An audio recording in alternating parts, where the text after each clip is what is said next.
Trigger warning. Cette histoire n'est que pure réalité et dépeint le monde dans lequel vivent les téléconseillers.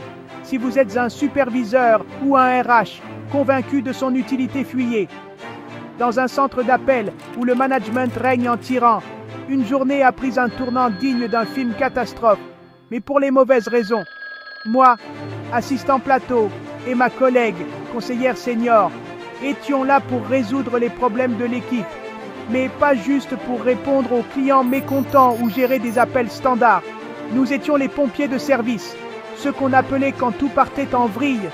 Ma collègue, avec son expérience et son calme, savait comment gérer les situations tendues et remonter le moral des troupes. Moi, avec mon autisme, je trouvais des solutions à des problèmes que personne ne comprenait. Quand un terminal de paiement refusait obstinément de fonctionner, la première réaction des superviseurs était d'accuser l'incompétence des conseillers. Mais moi, je voyais plus loin. J'avais résolu des cas qui semblaient impossibles. Un néon de boîte de nuit qui provoquait des interférences sur un appareil. Une alarme sous le comptoir qui brouillait les signaux.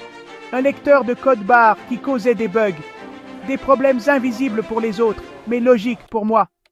Notre équipe était la plus performante du centre. Pourquoi? Parce que mes collègues suivaient la procédure et m'envoyaient les cas les plus complexes que je résolvais. Cela augmentait mécaniquement nos statistiques et nous étions devenus les meilleurs. Une réussite totale. Mais pour le management, c'était un problème. Car dans ce monde absurde, notre victoire était leur défaite. Un jour, notre superviseur a littéralement explosé de rage. Nous avions tous atteint nos objectifs. Ce qui voulait dire pas de prime pour lui, pas de carotte pour justifier son rôle de petit despote. Soudain, un hurlement strident a traversé l'open space. On aurait dit qu'un homme se faisait assassiner. Tout le monde s'est figé.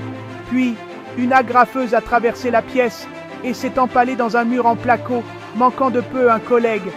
Dans un accès de colère, le superviseur a ravagé son propre bureau, renversant son ordinateur, envoyant valser son clavier. « Faut que je trouve un moyen de les détruire! Mais pourquoi? Pourquoi ?» Autour de lui, d'autres managers tentaient de le calmer. « T'inquiète, si machin est malade et si truc est hospitalisé, l'équipe va planter. » Oui, vous avez bien lu. Il comptait sur la maladie et l'absence pour nous faire échouer. Parce qu'un centre d'appel, ce n'est pas un lieu de travail. C'est un ring où l'encadrement espère voir ses propres employés tomber. La tyrannie du management en une scène. Ils ne se cachent même plus.